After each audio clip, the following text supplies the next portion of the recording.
Once upon a time, there was a baby named S. To most people, S grew up on a normal street in a normal town.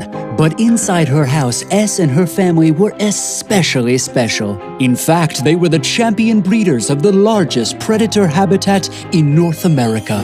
S's whole life, she grew up helping her parents with the essential household chores to take care of their family pets, feeding the pet crocodiles, herding the wild boars, grooming the lion's mane, petting the scorpions, cleaning the hippopotamus moat surrounding the house, and synchronized swimming lessons in the piranha pool.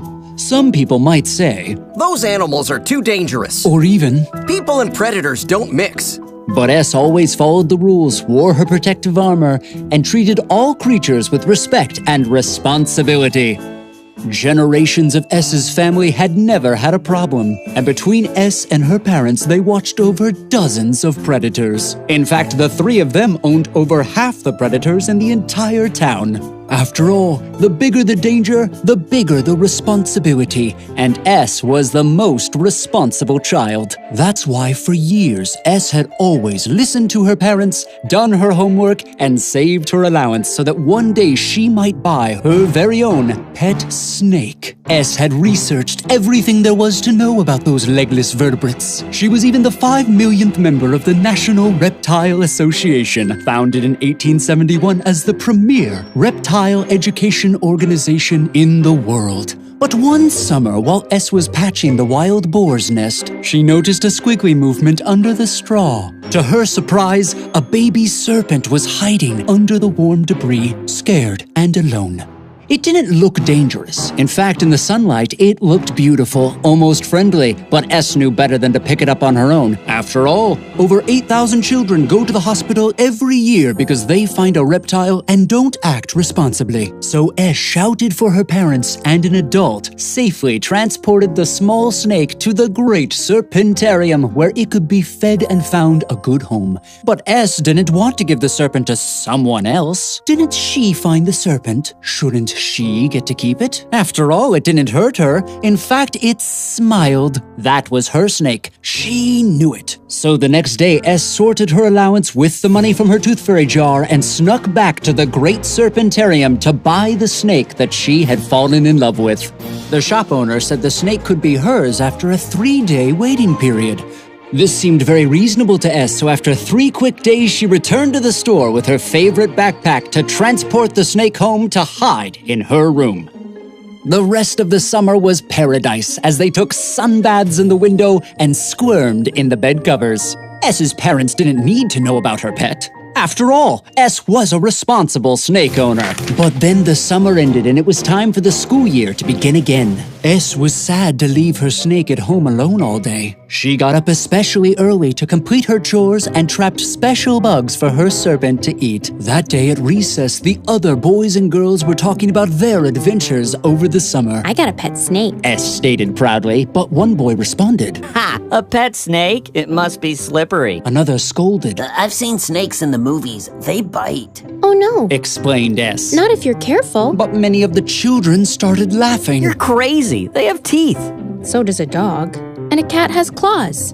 As long as the pet owner is responsible, everyone is safe. But S's classmates began walking away in disbelief, whispering behind her back. She's such a liar. One said. Probably doesn't even have a snake. Said another. What a stupid pet. S was angry and hurt. Why did they laugh? My snake is not dangerous. That night, S cried to her little serpent in its special glass case. No one understands. If they could just meet you, they'd see how fun and practical a serpent can be. I'll show them. So the next morning, S grabbed her trusty backpack and boarded the bus with a special stowaway. As she rode in the back seat, she thought, Car accidents happen all the time and we still drive them. Why would anyone be afraid of my little snake? As she passed the metal detectors at the entrance of the school, she wondered, Look how safe the school can be. See, no one should be afraid. And as she hung her backpack on the classroom pegboard, she thought, See how trusting everyone is to leave their bags hanging all day? This is a truly safe place. Then she thought, It's going to be a long day. I better give my little friend some air. She opened the zipper just enough and whispered, I can't wait for everybody to meet you. The clock ticked slowly. S squirmed in her seat. Class after class, hour after hour. S could barely wait for recess until finally, it was time. S ran to her backpack, opened the front pocket, but her snake was gone. Frantically, she searched the other pockets. Nothing. S dropped to the floor to look under desks, behind chairs, inside shoes. No. S thought, Someone stole my snake. I bet one of the other kids was jealous and went in my bag. Who did this? but S was interrupted by a sudden scream, then another, and another. Chaos broke out as students ran into the room to escape the terrible danger outside. The teacher secured the door and hushed the students to the back of the room. Some hid in the closet, others under their desks. Many were crying. S looked out the window more afraid than she'd ever been. She closed her eyes and prayed. Her little snake was safe. Outside, the school was on lockdown. Police surrounded the building in riot gear. Helicopters circled overhead. Word traveled fast as paramedics, reporters, parents, and looky-loos crowded outside. A few brave teachers carefully snuck some children out of a window. We need an ambulance. They cried. What happened? The crowd pleaded. A snake's taken refuge in the gymnasium. It bit this boy. The other children are still in danger. You've got to do something. News of the killer snake traveled the world as the boy was taken to the hospital. The press ran breaking coverage with pictures and statistics of random snakes. Snakebite became the #1 hashtag on social media.